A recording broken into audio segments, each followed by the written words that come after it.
Hey, what's going on everyone? It's Steggy again, back with yet another Disney Lorcana video. And in today's video, I'm going to do something kind of fun. I think this would be really fun. I'm actually going to try to commentate a game that I found on YouTube. Now, this channel where I found this video, the channel is called Geek Legion Games. I believe it's Geek Legion Games. And they have almost 300 subs at the time of this recording. Really cool content. They have a couple Lorcana videos up. I've really enjoyed watching them, but the players don't necessarily have a mic on. All the sound is picked up, I'm assuming, from the video camera. There's a lot of background noise, and at the beginning of this clip here in particular, you can hear the two players talking and, they're getting everything set up. But as soon as the game starts, they really don't talk a lot. It's very minimal, and they're mostly just gesturing to their cards, and if anything, you hear them say, I quest for 2 lore. But you don't know, really what they're inking. You don't know, what they're playing. They just throw the cards down. And if you're an outside observer and you're not too familiar with the game, you're not going to know what they're doing. So I thought it would be fun to go ahead and add some commentary to this game, because I thought that would be a lot of fun. So I'm just going to go ahead and we're going to get started. Now we have a little bit of setup here. They're determining who goes first. I think they actually already did that. The player on the right is going to go first. The player on the right is playing an Amber Emerald aggressive lore gathering deck. It's very, very strong, very, very fast. The player on the left is also playing a very fast aggro deck, but they're playing Stitch Rockstar. That's their main focus. They're playing Amber and Amethyst with the goal of getting Rockstar Stitch out as soon as possible. Now we see both players here are drawing, their opening 7 cards. We see the player on the left is choosing to mulligan a couple cards, but the player on the right is really happy with their start, and we'll see here in a couple turns why. Well, it's pretty good. I can see why they decided to keep this, but the player on the left did put a couple cards back, which you are able to do. Now, the player on the right is going to get to go first, which is a huge advantage for any sort of aggressive deck, especially Amber and Emerald. So you can see here that they go ahead and they ink a card and they play Duke of Wesselton. Not a bad start. It's not a Lilo. He can't quest for 2, but he's better than nothing. He's still pressure on the board. Now, the player on the left is able to play Maleficent, who can quest for 2 lore immediately. But as soon as she does, she is going to be challenged by the Duke of Wesselton and taken out. So she's going to need some sort of protection, or that's just a free trade for your opponent. Now, the player on the right does play a Stitch Exerted, so his bodyguard feature is going to allow him to protect the Duke, but there's not really anything to protect him from, but you might as well do it. However, the player on the left really likes this, and they go ahead and do the same thing. They play their Simba Exerted, which is going to put in some work and protect that Maleficent. So now this Maleficent can freely quest for 2 lore. However, the player on the right shows why they kept this hand. On their 3rd turn, they're playing a just-in-time to get out the 5-cost Kuzco. The player on the left is not going to have any answers for this. The only thing that they can do is run a couple characters into that Kuzco. I have seen their lists, and I can say that the player on the left, who is playing Rockstar Stitch, is not playing Rafiki. So they're going to have to at least wait 1 turn to do anything to this Kuzco. They're going to have to use a couple characters to get rid of him. This puts the player on the right in a really, really good position. Now, we see a slight pause here. They're both even in lore, but the player on the right realizes that the Stitch player is going to quickly surpass their board. So they decide to do some trades here. He opts to get rid of his Duke of Wesselton and put some damage on his Simba in order to get rid of one of his opponent's Simbas. Now, what is a little strange here... Oh, nope, I take that back. I thought this player doesn't do this. Now, they put the damage on the Simba on purpose so they can play Rapunzel and draw 2 cards. They kind of, refill their hands and give them a bit more gas, and they're ready to go. Plus, Rapunzel can quest for 2 lore, and she's going to be protected by this Simba, which is going to put the Rockstar Stitch player on the left in a really precarious position. Now, they are able to shift on their turn 4, which is ideal. They get their shift on board, or I'm sorry, they get their stitch on board by shifting, and they go ahead and quest for 6 lore, which is huge. That does tie the player on the right. So right now, they're about even in lore generation. The player on the right sees this. They're thinking, I have to deal with this Stitch Rockstar, or they're going to run away with the board. Now, when you're playing Amber and Emerald, there's only a couple cards that you can use as removal, and the player is playing one of them, which is Mother Knows Best. They are able to bounce that Stitch back to their opponent's hand and basically shut down that whole engine. Now, if the player on the left does play one more ink, they could play the 1-cost Stitch and then shift him out into the Rockstar Stitch, on their on the same turn, but that uses up all their ink and they essentially lose a turn. Now, because of the board presence, the player on the right decides to go ahead and maintain that board presence. They're like, okay, I am going to command the field. I removed your Stitch. I'm going to remove your characters. And not only that, but all my characters are going to stay on the field. Now, they are injured, but we have seen the player play Rapunzel. I did notice that they inked a Rapunzel on a previous turn. So at the most, they would have 2 more available, and they do play 4 Rapunzels. With all this damage, that would work really, really well. So our Stitch Rockstar player is in a really awkward position. They decide to hard cast Friends on the Other Side to draw 2 cards. Now they're going to go ahead and put 2 characters on the field, which is a Stitch and a Pascal. Now, I'm not sure about this. Honestly, they probably were afraid of another bounce removal, something like a Mother Knows Best or a Genie or something that would remove their Stitch. But now they're behind a turn, and they have to wait yet another turn to get that Stitch Rockstar into play. So we see the player on the right they go ahead and quest. They just put out a 3-cost character, or I'm sorry, 3 lore generation character, which is Hans, putting him at 3, 4, 5, 6, 7, 8, 9. They have 11 on board. I'm pretty sure they're going to win on their following turn if the Stitch Rockstar player doesn't do anything. So we see that the player on the left is thinking. They go ahead and they do shift into the Stitch Rockstar. They're determining, should I, put a character into play? Should I be our guest? They're counting up all the lore, how much, their opponent needs, and they realize, I can't close out the game. There's nothing they can do here to catch up. The Amber Emerald player has a very strong board presence, a ton of characters on the field that can generate a lot of lore. They were able to just aggressively quest for lore, and with that well-placed Mother Knows Best, take control of the game. As another interesting note, the player on the right only plays 2 Mother Knows Bests. So in addition to their 2 just in time, they were able to get very key cards that they only play a couple copies of at just the right time.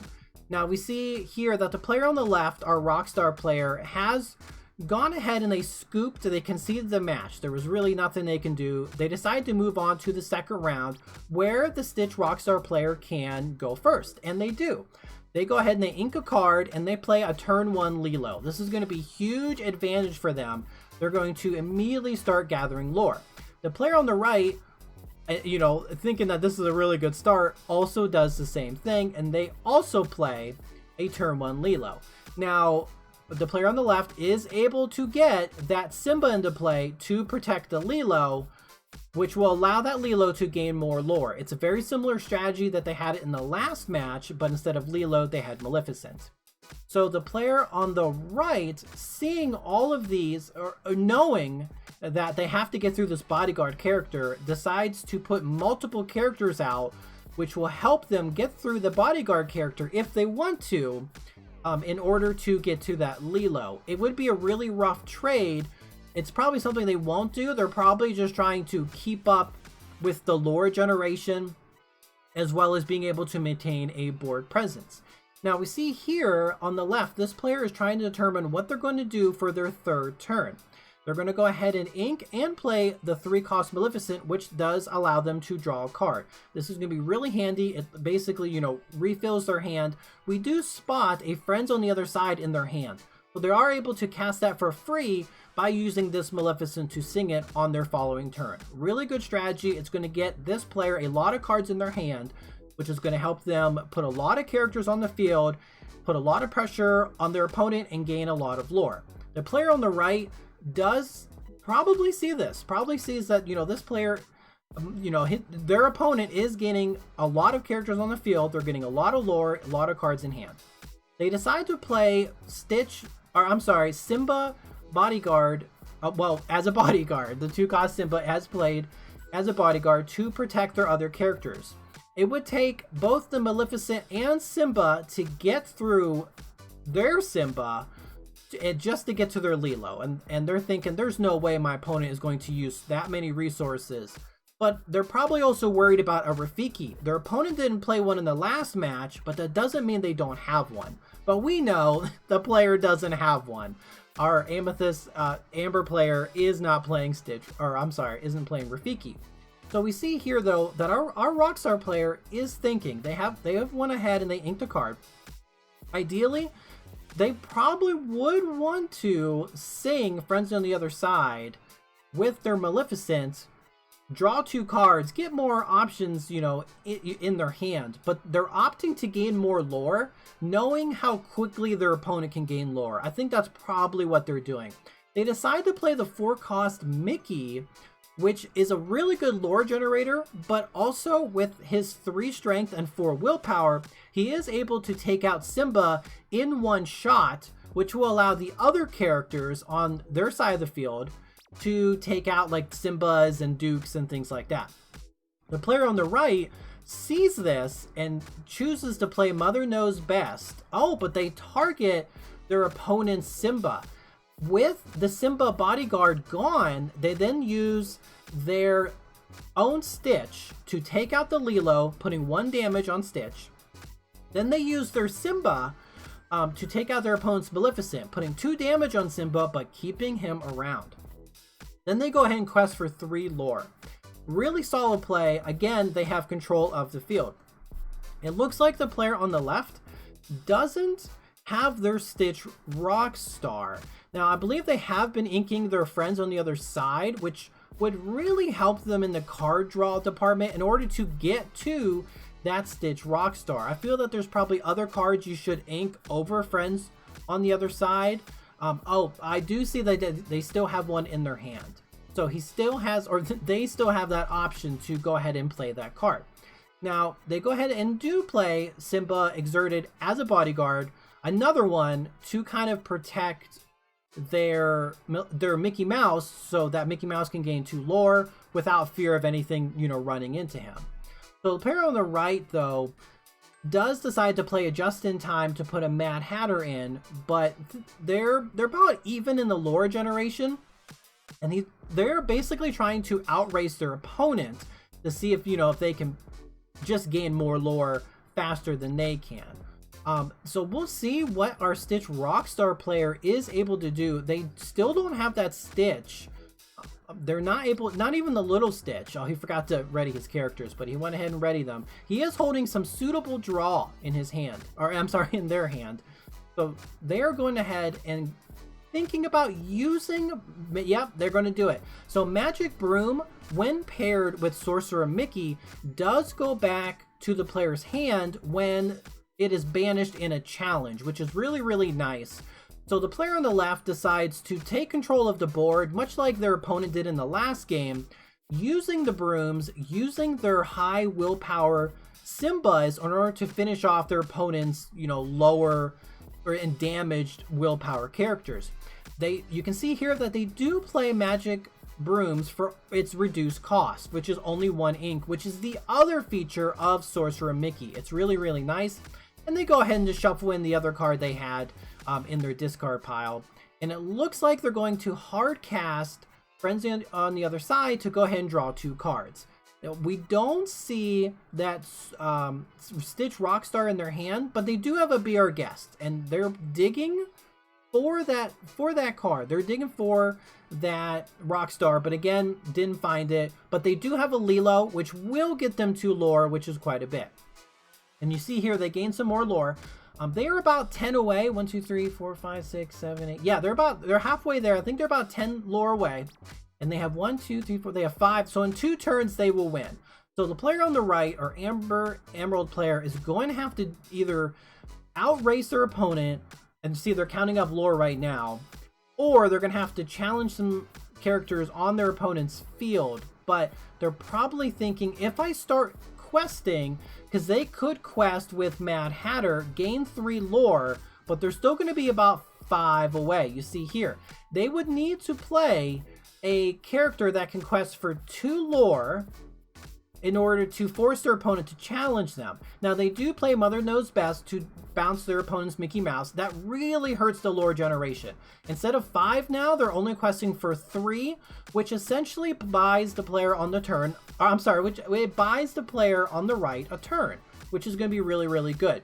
Now, our player on the left, if they do decide to challenge into this Mad Hatter, which is generating 3 lore, their opponent is going to draw a card. Right now, they have no characters on the field that will take out this Mad Hatter in one shot. So this player on the right is going to draw multiple cards. We see right here, case in point, the player on the left has to use 2 characters to challenge into this Mad Hatter, giving their opponent 2 more cards. But they decide to go ahead and empty their hand and put a bunch of Lilos into play. Right now, they have 8 lore, which is going to get them very, very close to victory. That's going to be about 2 lore short, or now 1 lore short.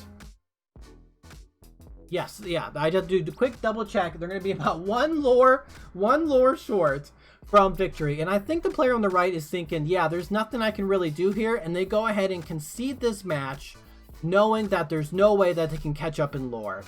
And you can see here that going first is just such a huge advantage for aggro players.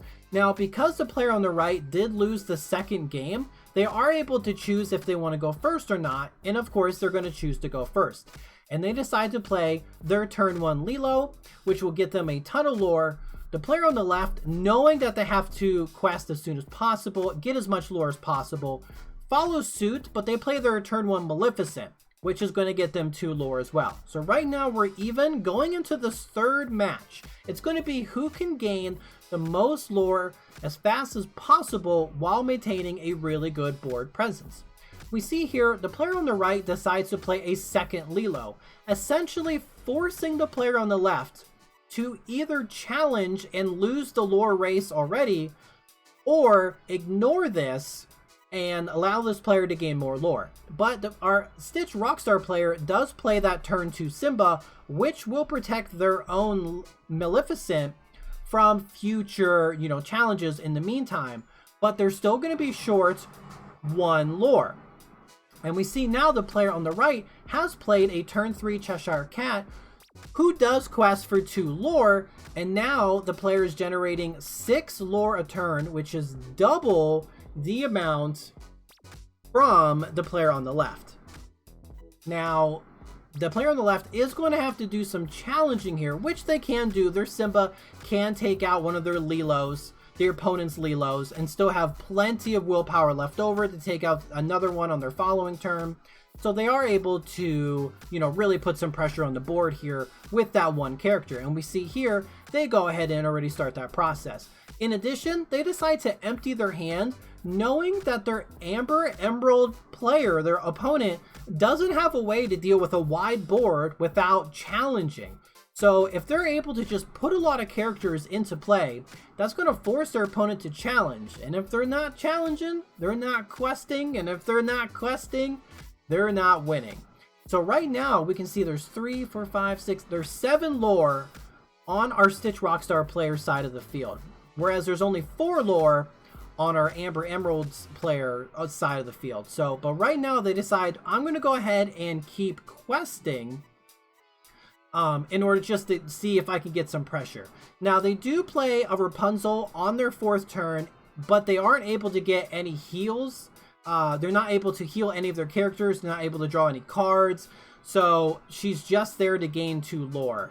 Now, the player on the left, though, decides to use one of their Simbas, I'm sorry, their only Simba, to take out one of their opponent's Lilos.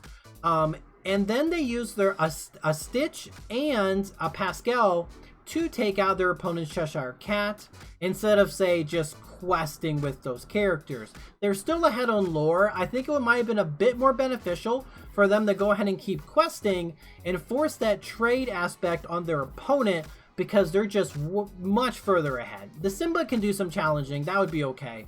But the other characters, you know, he essentially missed out, or they essentially missed out on 2 lore. Now, the Amber Emerald player is having a little bit of a rough start. They're a little slower. Their game 1 was just absolutely phenomenal.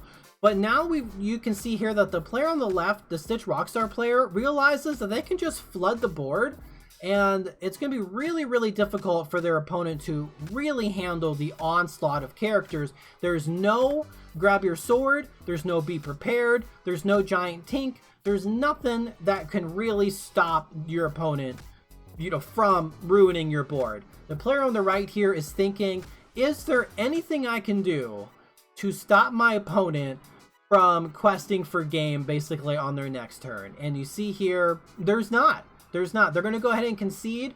You can see that the Stitch Rockstar deck has actually out-aggroed the player on the right who is playing the Amber Emerald deck. And we see the nice handshake there. Now we see here's a little bit of the list. It's for both decks. The Stitch Rockstar deck I actually really like. They're very concise. Everything is very consistent. They're running 4 of every card in their deck. So they have 15 different cards. And they're like, this is what I want to do basically every game. I want to see these cards. And we see here that the Amber Emerald deck is also basically running 4 of every card. But there's a couple cards that they are playing 2 of, which is like the Genie, their own Stitch Rockstar. They're also playing 2 Mother Knows Best and Duke of Wesselton. Oh, and also 2 of the 2 cost LeFou. Everything else they had was being run at a 4 cost. So they were trying to have a bit more consistency there as well. Now you can see, in this matchup, how did it go? Honestly, in my opinion, I think it could have gone either way. You can see that basically if you go first, you're going to have a huge advantage. Now, in the very first game, we do see how powerful just in time is. If you are able to get a turn 3 just in time on something like a Kuzco or even a Mad Hatter, being able to just start questing for 3 lore and really put your opponent like on the back foot there, that's really, really good. You're going to force your opponent to use a lot of cards to remove your 3 lore quester. If they even can remove it, you're going to be able to get probably 6, maybe even 9 lore off of that 1 card. It is really, really good. That's not counting playing cards like Maximus or like Simba that can protect that 3 lore quester. But you do see that you can't really deal with a large board. You're basically just questing and hoping that you can outrace your opponent. And for many, many decks, you can do this. It just so happened that this player was matched against probably one of the few decks that could match that deck's speed. The Stitch Rockstar was able to get a lot of but a lot of characters onto the field to not only match the lore generation speed of their opponent, but also be able to challenge and remove key characters, from their opponent's side of the field so they can maintain board presence. It was very interesting to see that Stitch Rockstar only came out in the first game, but in games 2 and 3, the Stitch Rockstar player didn't even use Stitch. They just decided to flood the board with characters. That was a strategy that we used to do way back in the day when we really didn't have a lot of cards and everybody played Stitch Rockstar, and it was just whoever can get the most characters out on the field won. And it was kind of, I guess, weirdly nice to see a player just kind of, relive those glory days and just put a ton of characters on the board. Now, there's a lot of decks, though, that you can't do that against. Basically, anything that's running Steel is going to shut that combo down. Of course, Ruby with like Be Prepared, and also cards like the 5-cost Maui, who is able to be played with Rush and challenge into stuff right away. Probably take out 2, maybe even 3 characters on his own, which is going to be really good value. You also have cards like Heroic Outlaw Aladdin, which can help you kind of soften that lore blow, I suppose. If your opponent has gained a ton of lore, you can get some of it back, as well as, remove some of their own. So pretty handy there. Overall, I really like these matches. It was really cool to see 2 aggressive style decks, play against each other. And we do see, game 1, the player on the right, Amber Emerald, went first, was able to secure that victory. Really great start, amazing curve, difficult for the Stitch player to handle. Game 2, Stitch player does go first, but they flood the board, get a ton of characters out. They're able to outvalue their opponent, and they win. Game 3, even though the Amber Emerald player does go first, again, they aren't able to get that really, really good curve off. And the player on the left, our Stitch Rockstar player, was just able to put a ton of characters on the board, outvalue their opponent just by sheer lore generation, and take the victory. Absolutely a fantastic game. I really, really liked it. I hope you enjoyed me commentating over this match. I'll still link the channel below. You can go ahead and watch it yourself if you would like. You can hear the players a little bit, but it's pretty quiet. They really don't say like a ton, but the gameplay is really great. I just wanted to commentate and add my thoughts and whatnot. So, but hey, thanks for watching. I appreciate it. There's one more video I think I'm gonna do. It was on their channel. It was really good. I really liked it. It was 2 completely different decks playing, so it's different colors and everything. So that's something else I think I'll do. But hey, again, I appreciate you. Thanks for stopping by. Be safe out there. Make good decisions, and I'll see you in the next one. Okay, bye.